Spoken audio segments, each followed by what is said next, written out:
welcome very much. And today, this evening, we have Gur Kamal Singh Badal with us.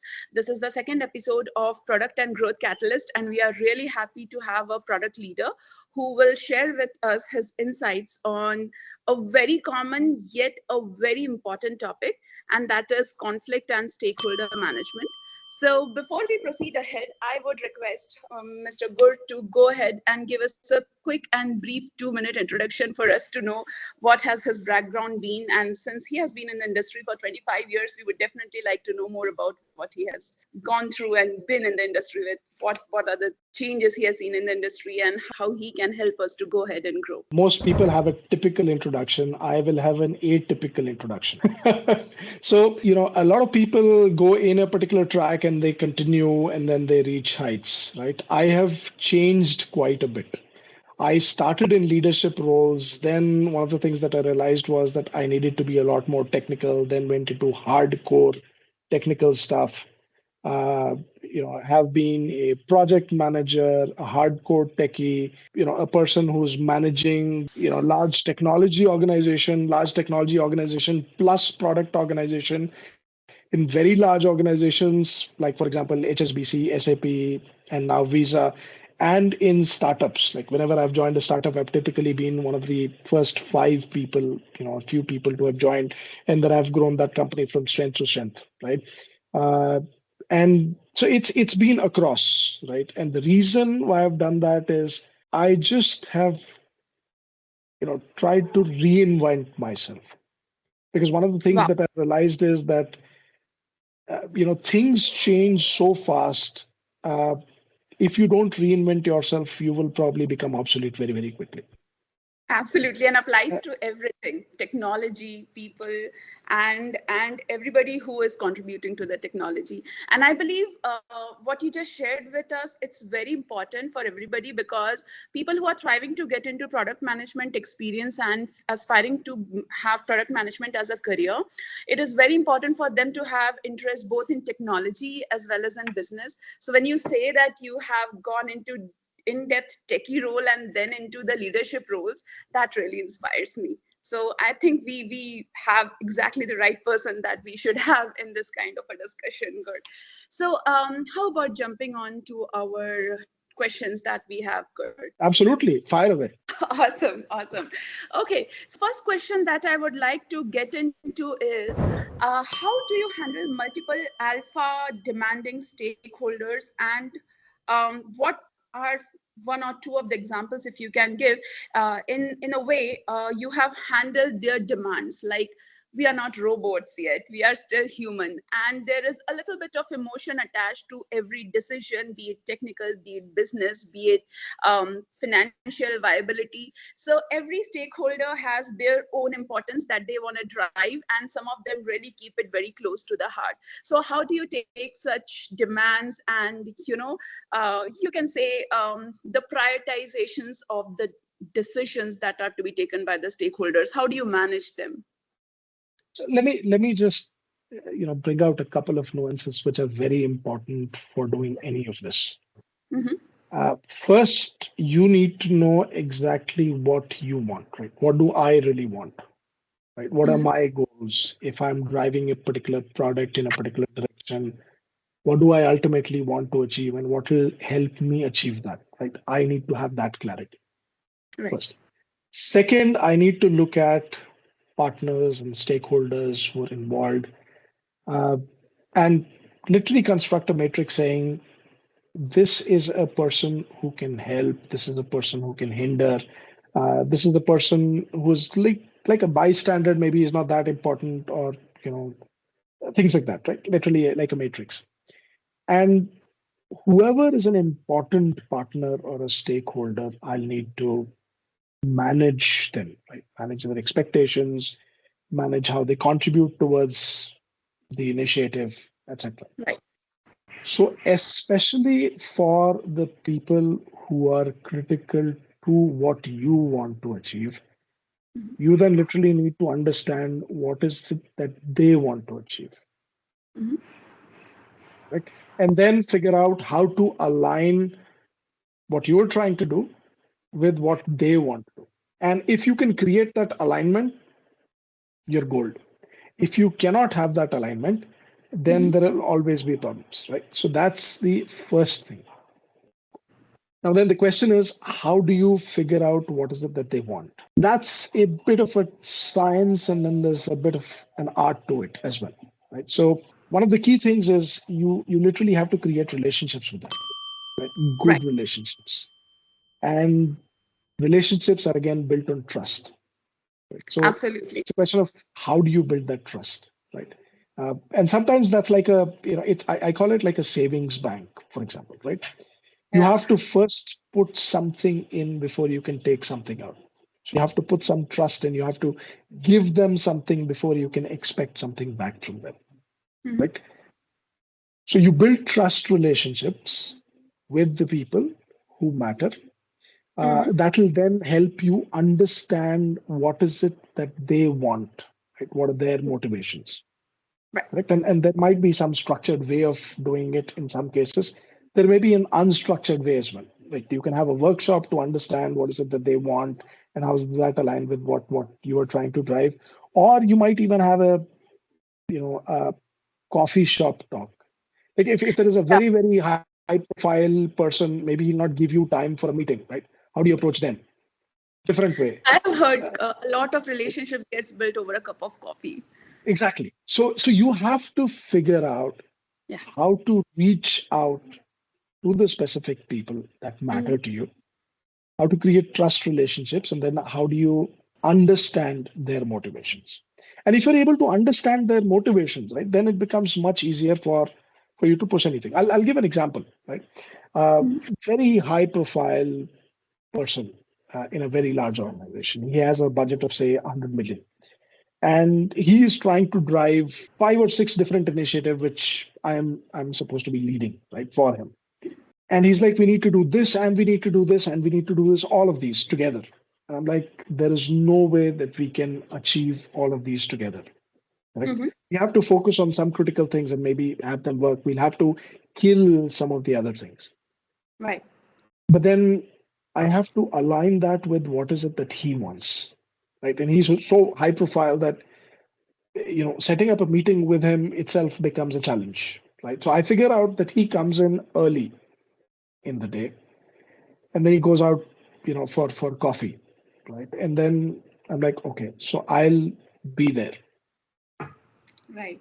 right? So you have that informal conversation with him when he's having coffee, when say his guard is down equivalent. Yes. And Yes. then he tells you a couple of stories, like this person made that particular bank $1 billion equivalent, right? Mhm. And what you learn is that he's close to retiring. But before retiring, he wants to literally leave a legacy. Mhm. He wants to be remembered for something. That's what he really, really wants, correct? From his own perspective. And if I keen onto that, then I'm like, okay, if I want to drive this for him, how can I pose my question so that it aligns with that thing that he wants, right? So I basically go up to him and say, if we really want to make a mark and if we are doing these 10 things, I don't know whether we'll be able to do that. But hey, you know what? This is the most promising thing of these. And I'm sure if we really push this in this particular manner, we'll be able to do something huge, right, for Perfect. this So, particular. so actually, this also reminds me of me having read a book called Radical Candor, which is one of the bestsellers, in fact. And this is the same strategy that they have been discussing in that book, like how it is important to take care of your people. Maybe they are your higher ups, maybe they are your mentees, your mentors, but what you build over a number of years, as you said, like your savings bank account. So that plays the role. Yeah, this is lovely. And So, then there is the negotiation bit as well, right? I mean, we just talked about just figuring out what is it that they wanted and maybe keying in into that. But then there's a negotiation bit, and there's a really good book on that, Never Split the Difference, right, by Chris Voss. yes. Right? But the key is to be able to do that, you literally have to mirror them at times, right? You have to get them to a point where they say, that's right? As long as they feel heard, as long as they feel that you've understood what they want, even if you're not complying with that, right? Mm-hmm. That you're better off. Mm-hmm. And then if you really want to go against some of that, then there are ways of doing that, right? But Interesting. that's the whole point. Like you can actually have very how should I put it? Very hard stakeholders as well, right? I mean, they will criticize pretty much everything, right? So they'll come to a meeting and they'll criticize whatever is being said there. And then the way to channelize that is to figure out, oh, this person is going to criticize. How can I use that constructively, And that right? brings the product. Yeah. So then one of the things that you do is, if let's suppose you're having a workshop, right? Mm-hmm. You divide roles amongst people, and then you say, your role in this particular context is to criticize what others are saying and bring out what is it that cannot work. So you're literally playing into their strengths, right? Or their psychic, Mm-hmm. but you're using that in a constructive manner. So there are ways in which you can manage even people who are like in this particular mode, right? But get them to contribute in a constructive manner. Sometimes it's a bit of an art, sometimes it's a bit of a science, Yeah. but there's always trade-offs which are involved. So Human intelligence. yeah. And then yeah, go ahead. Well, that brings me to my next question, which I get asked quite a lot. And at times, strive to understand how this could be done better. So, good, let me ask you. So, for example, you are a product manager and you're talking to the sales head, you're talking to the marketing head, and then you're talking to the engineering head.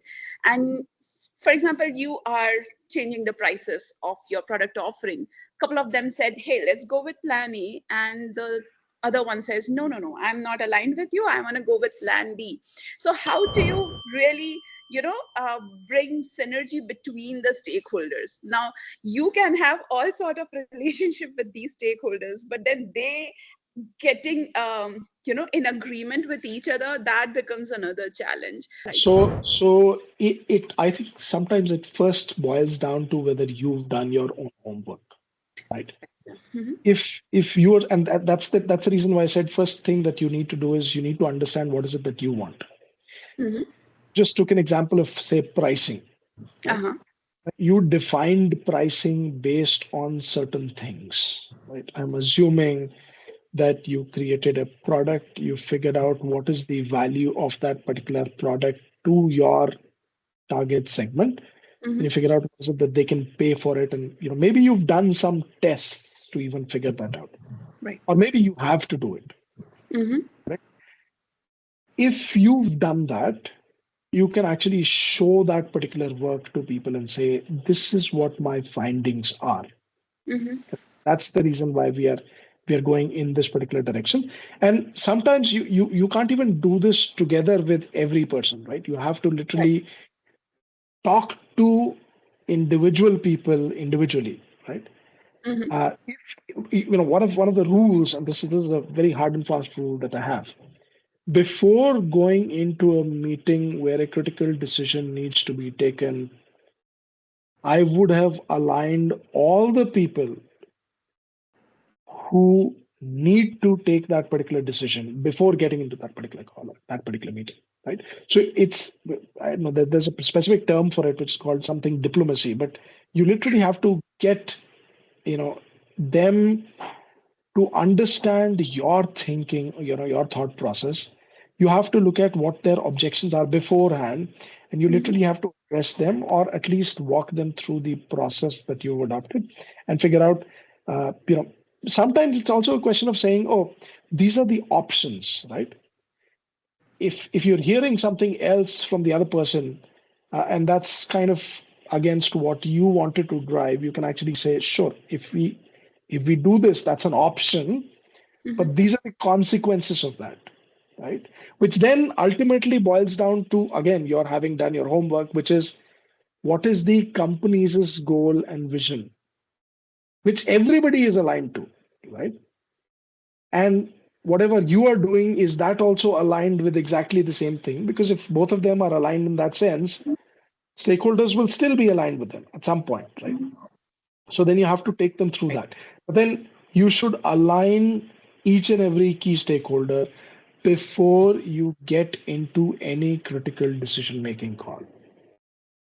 Perfect. And probably maybe getting some advocates with you to support you, and maybe advocates who these stakeholders might as well have some trust on.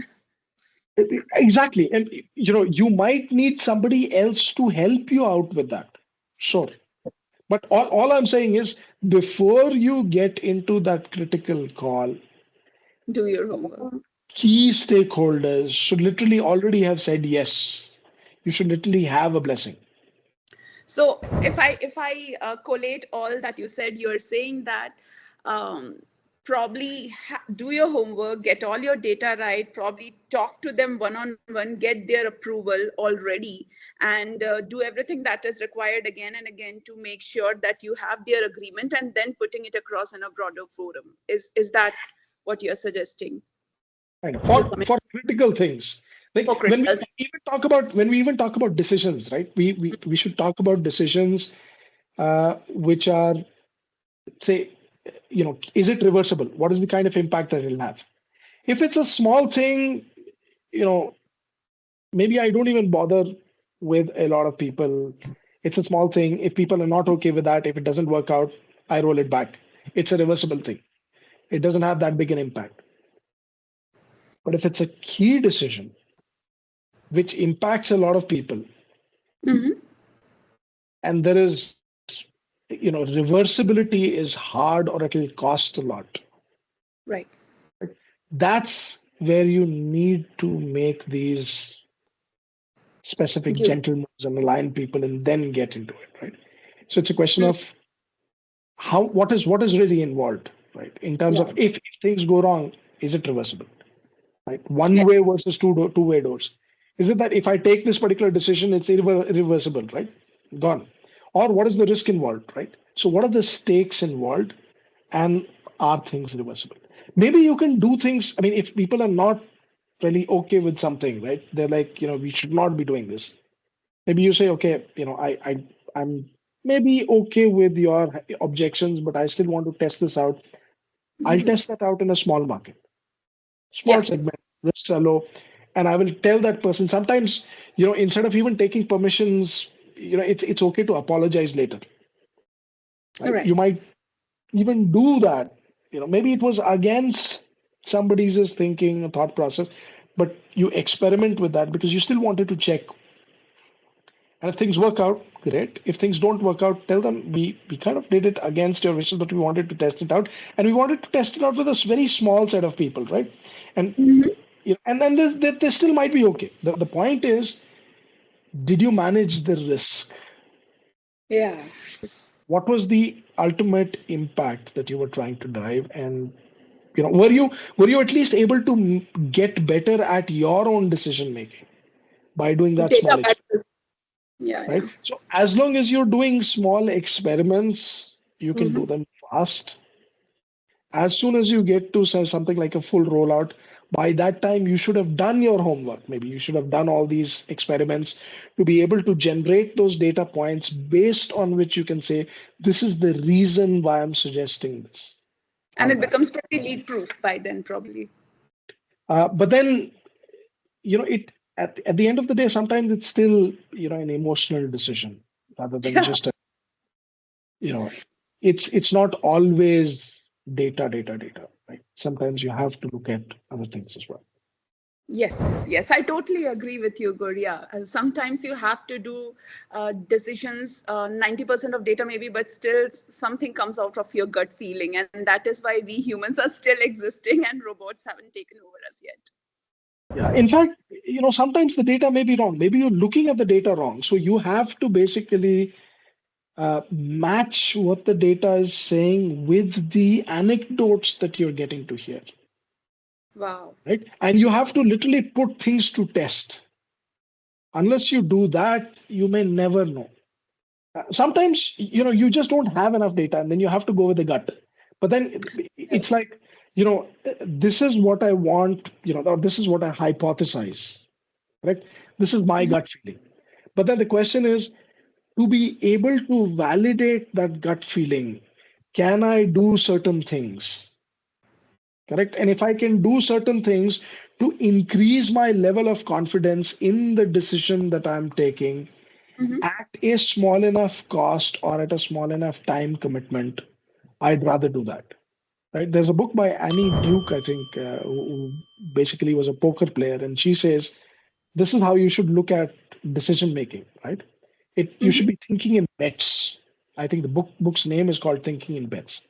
So you're Wow. betting on something, correct? Mm-hmm. You have a gut feel, you want to bet on it. But how much will you bet and based on what confidence level? Correct. I think there's even a technical or a financial term for it, which is called expected value. Whatever you're trying to do, what is going to be the expected value of that? Which means what is the probability of success multiplied by the value at success minus the probability of success multiplied by the value of failure or negative value of failure, and that becomes your expected value. If you've done your homework, you will know the expected value now. And maybe if you do additional experiments, what is that expected value change that you can look at? And at what threshold will you actually say, this is what I want to do?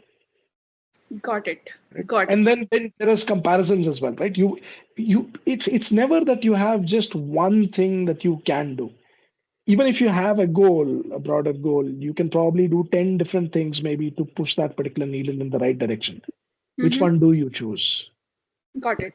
And Got it. then there are things like there's a rice prioritization or a Kano model which you can use to do some of that. But sometimes it just boils down to just comparison. This versus this. What do I do? And how quickly can I experiment to figure out whether it's worth doing or not?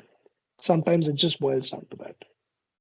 Got it. Got it. So you are saying that stakeholder management and prioritization is also about a lot of results that comes from different frameworks, that comes from different tests, that comes from your own homework that you do based on gut feeling, based on data, and based on all of that.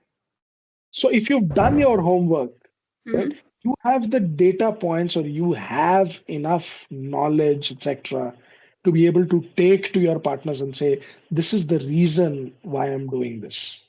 Right. And if they Got say maybe we should do it this way, you can actually say, sure, but we've done this particular experiment and we've figured out that that is not the right way. If it. you've done that, right? Got it. And possibly you might even have taken their inputs earlier before even conducting the experiments so that you could have weaved in that particular input into the experiment and then figured out what is right or wrong. Got it. And you can Got show it. it in black and white. That would be the best case scenario. Got it. But you have to do the work. Yes, yes. There's no alternative to that. Agreed. So, with this insight, I would go to my next question, Gur. And the next question that I have for you today is, how do you make decisions with respect to winning a stakeholder or neutralizing the stakeholder? I mean, we are in an industry wherein we have seen manufacturing industries, then infra, computer science came into place. We have always seen project managers, program managers, and then nowadays industries are moving to product management, which is obviously in boom. So I have seen a lot of project and program managers or a lot of engineers have converted to product management. So keeping that in mind, you might see a lot of people who are into product management leadership roles. They might not have the expertise into the technical edge. Now, how do you handle such stakeholders who might not have that technical edge, but still into the leadership roles of product management? So, how do you take care of such stakeholders? So, my first part of the question is, how do you take care of such stakeholders who are not much into technology but are very good at business? And the second part of the question is, in these kind of scenarios, what's your take about winning a stakeholder or neutralizing the stakeholder? There'll be a lot of people who are not necessarily technical. Hmm. Right? They understand the business part or they understand their domain and they understand that very well. Yes. So you literally have to talk in their language. Hmm. You cannot basically go ahead and sell them technical capabilities. What you need to talk about is why we are doing something which enables this for you. So, for example, if from a technology perspective, we might say, I want to have scalability and I want to have reliability and I want to have elasticity, a bunch of other those abilities, right? A person who's a business person may not understand or even care about this, right? Right. But if you're talking about availability to them, right? If you go to them and say, you know what, I'm going to make sure that whenever somebody comes in, they can utilize our services. Our services Mm-hmm. will be done. And if you can key in into something that they already know or already abhor. So, for example, if you've developed these trust relationships with them, right? You know what they're talking or Right. what is important to them. And maybe they've said at some point of time, you know what, that person's this business did not really run because his services were down. Mm-hmm. CrowdStrike related issues came up, and his Yes. services were down. Right? They couldn't even manage their airline bookings. Right? That entire thing came to a standstill.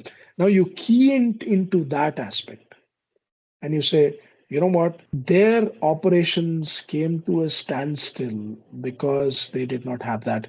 We want to make sure that we have that, and this is what it will take. Good example. Yeah. Right? So if you are able to talk in their language, so what translate what you want done, but talk to them about it in their language, then they'll listen. So as I said again, you have to figure out what is important to them and then translate whatever you want done in that language. In fact, best case scenario, you should make it appear as if it was their idea. Can you Yeah. can you guide Always. them towards that decision? Right. So we actually had an offsite in one of our organizations, right? And they were saying, if you could have any superpower, right? What is the superpower that you would want to have, and which movie do you relate it to? Right. So Mm-hmm. somebody is saying hive mind, somebody is saying something else, and right, I chose the movie Inception. I said that is the superpower that I want. I want to be able to plant my idea in somebody else's mind so that they think it's their idea. Be That's the happy best. about it. Just approve That's it. absolute best case scenario because then it's like this person is helping me take what I want forward. You're done, Mhm. correct?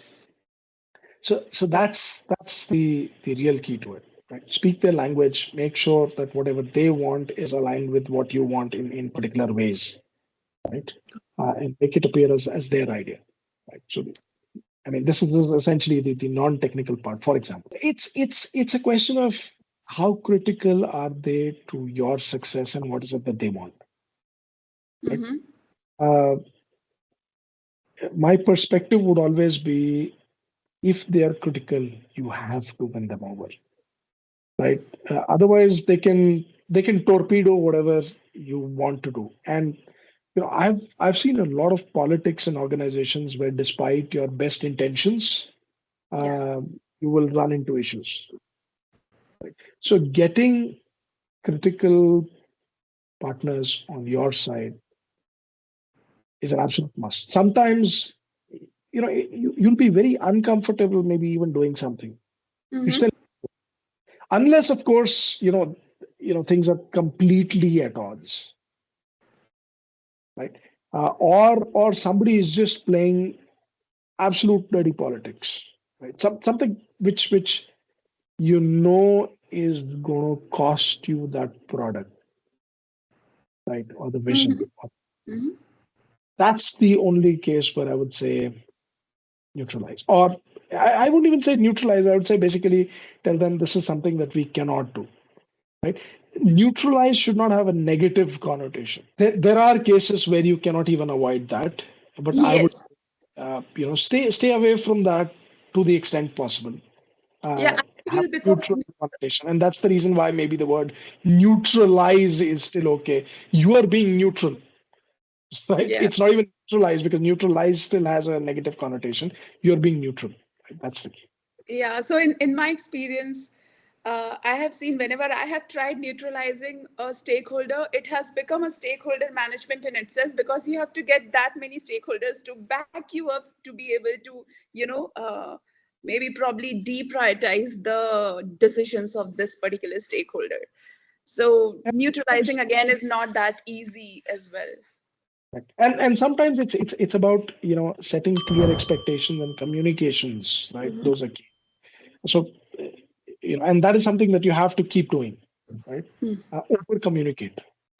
Okay, so the next question that I have for you is, do you really think the stakeholders are difficult, or is it just the incapability of the product manager, or rather the person who is handling these stakeholders? So of course there are exceptions and outliers everywhere, but in general, what is your experience with this?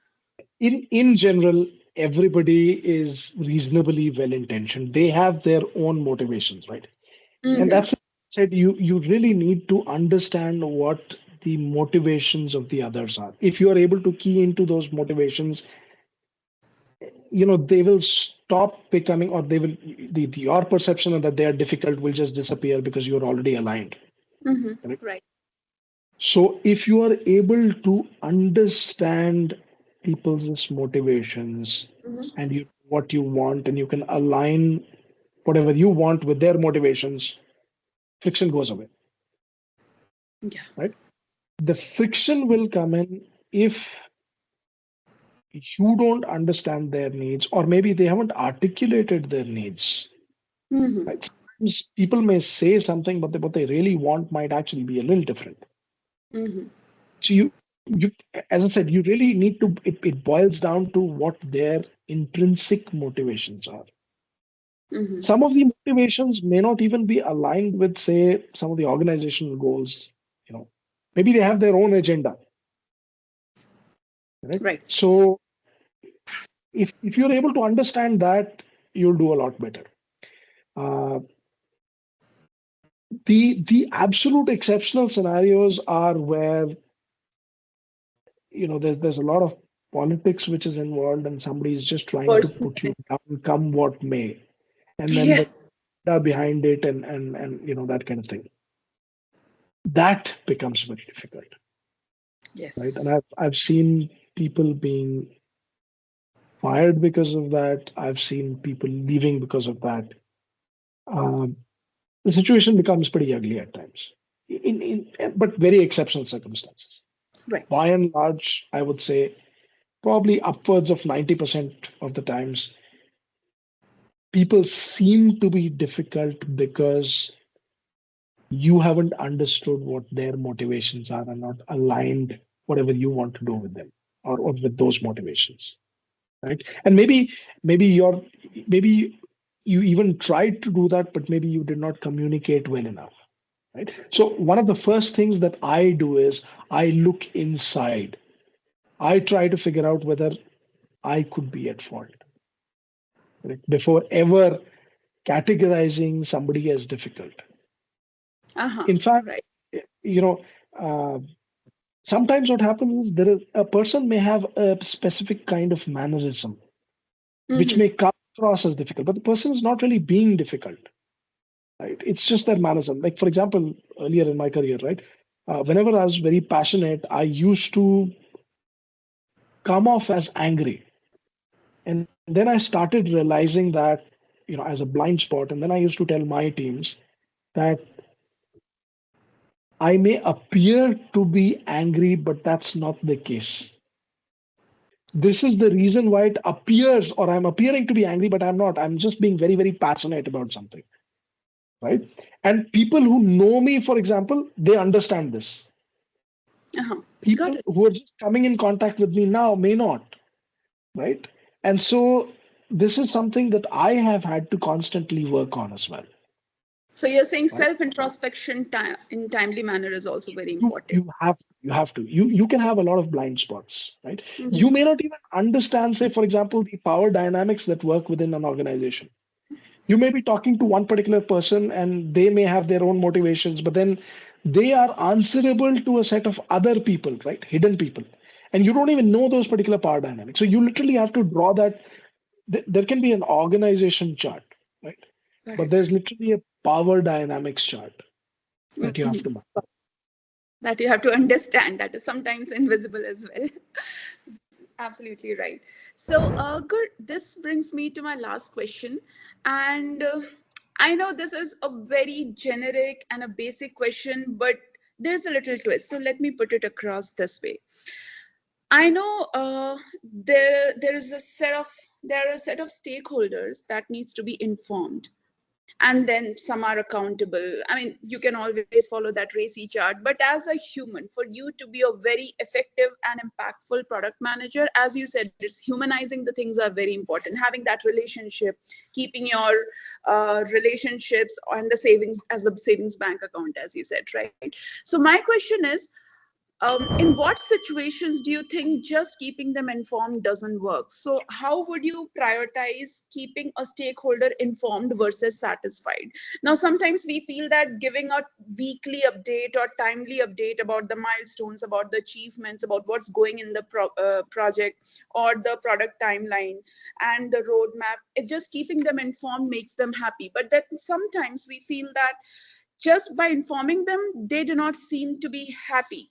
Satisfaction is the next level. And if that is not achieved, it is not really good for the product, not really good for the relationships and whatnot. There are so many synergies and dynamics that work within the equation of the human to human work relationships as well. So I would request you to throw some light on that one. How do you keep your how do you suggest keeping the stakeholders satisfied versus informed as everybody does, that is like generic KPI, but how do you want the product managers to excel? So a couple of things, right? When we even talk about informed, uh, if I'm sending out periodic mails, that's one way of information. Right. Maybe I'm doing that on a cadence of twice a week, maybe once a month. It Mm-hmm. so at any given point of time, they don't have the latest and greatest information, Mm-hmm. right? And they're waiting for that particular mail. Instead of that, if I can shift to a way that they can self-service their need with latest data, correct? So Oh. can I create something Uh-huh. ideally automatically, say a dashboard, something like that, Yeah. which can provide them with the information that they need at the time that they need? That's the best case scenario, and that's more scalable than sending Mm. out individual mails to people and then following up with them, right? And then That's probably that caters to a lot many stakeholders as well. They can skim up the information that they want. Yeah, it's correct, not for a particular person. Yeah, I agree. right? Right? Then it's a question of who really cares about this information, right? Now, if people have reached out to you by mail on something, you know that they care. If they're looking at the dashboards and they're delving deeper, you know that they're care. They care about that. Mm-hmm. And then there may be people who just don't care, right? Yeah. You have to figure out who really cares about what, right? Mm-hmm. And how much do they care? If you understand this, right? And if you know that some person really cares about something and it matters to them, Mm-hmm. you work more closely with them, Yeah. right? But again, as I said, it still takes work. Yeah. You have to do your own homework. That's the reason why I said if you've done your homework, you'll be able to do a lot of these things better. If you haven't done the homework, it's going to be hard, right? Okay. So figure out who cares about what and how deeply, and then work with them to either inform them or satisfy their needs, whatever way you want to put it, right? But that's ultimately what it really boils down to. And finally, right, as I said, it's also a matter of trust, right? If you've built that, somebody actually said, if you have a trust relationship with somebody, you can get away with murder. Oh But if wow, you that's don't rightly said. have a trust relationship, right? But if you don't have a trust relationship, even the best intention things may be Mm-hmm. interpreted differently, right? So if you are able to prove to somebody that you're genuinely interested in furthering their cause, Mm-hmm. right? That at the end of the day builds that trust, and you have to deliver on that, right? As I said, it's like a bank account. And then once you've built that particular trust, then you can maybe take something out, right? And if you Awesome. have that trust, even if you don't provide very regular updates, people will understand that you are doing That's taken something. care. But if you Yeah. don't have the trust, it's like even if you provided information, then it'll be like, is this information trustworthy? I don't know, right? So So because this conversation is really so, I would say, insightful, I just have, out of curiosity, one last question, Gur, and I would request your thoughts and insights on this one. So we have seen industry moving from project management to program management to product management, and I do not know where it can lead to. So with respect to prioritization, I know product prioritization nowadays is dependent on a lot of frameworks and tests and results and data, but I would like of you to throw some light on the product management specific, with respect to the stakeholder management, like with the industry evolving into so many stages, how product management in terms of stakeholder management has evolved with the change in the industry.